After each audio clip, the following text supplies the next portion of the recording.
so my name is Marc Vergara, and now I work with UNICEF.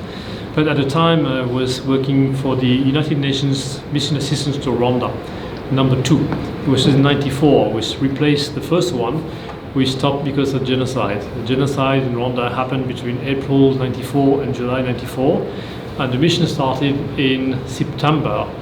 I arrived in October to work as a radio producer. Before that, I was a journalist for BBC World Service, for the African Service, and at the time, Rwanda had no radio because the official radio had closed, and the UN mission said, okay, we need a way of informing the people about what's going on in the country, where to find help, what's the situation.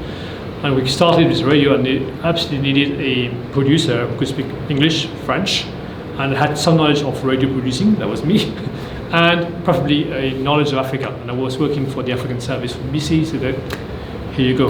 So I was supposed to go there for 3 months. And typically in the UN system, I stayed for a year and a half.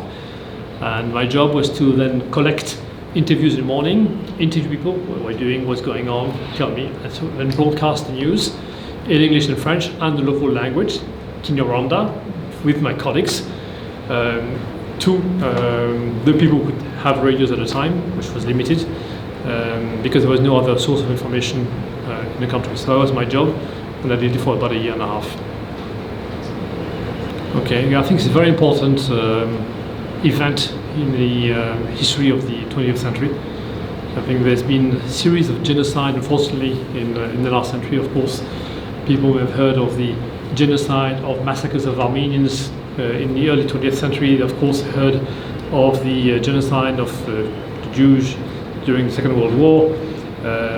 Then, of course, what happened in Rwanda, I think, was unique in the scale of number of people involved, both on the people being killed and the people involved in actually committing the crimes. Because we think that nearly 200, 300 people actually were guilty of crimes. And what happened really in Rwanda is, of course, tragic. It could have been prevented. There were signs that this was being prepared.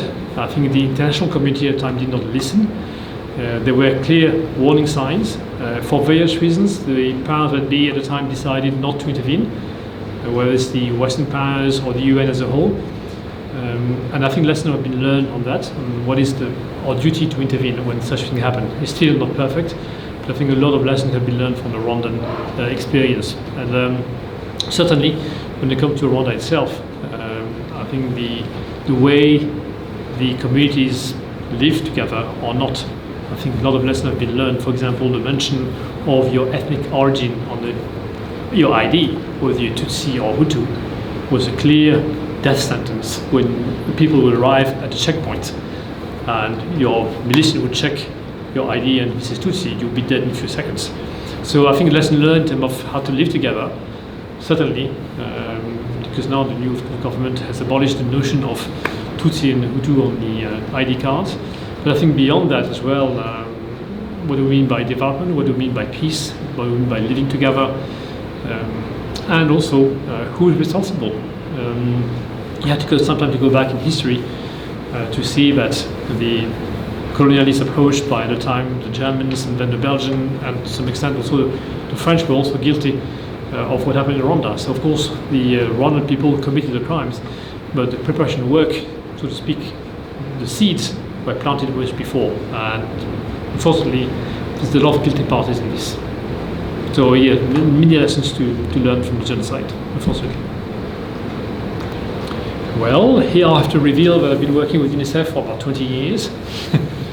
And if I had to do it again, or if I won the lottery, I would still work with UNICEF. So there you go. I've worked with UNICEF in many, many countries, doing emergency work all over the world. Then in Southeast Asia, more particularly in Indonesia, Laos, Cambodia, and now Malaysia.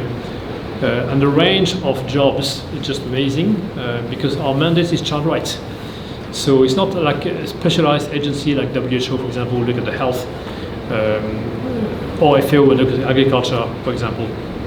Our mandate is child rights. So when you look at the well-being and rights of children, whether it's about child protection, for example, child marriage in Malaysia, education, online divide, who has access to education, who hasn't, health, access to polio, why some are immunized or not because there's no vaccination campaign, and so on and so forth. So our mandate is so wide-ranging, but whether you study education or law or engineering or communication, very likely UNICEF will want you. So keep an eye on it.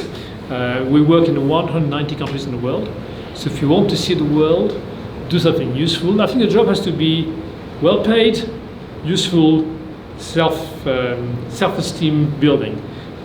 So on the pay I can't comment much, but it's fine. But we don't do it for the money. I mean, I have some colleagues who are engineers or doctors or lawyers, they could earn a lot more money outside. So you do it because you believe in something, you believe in a mandate.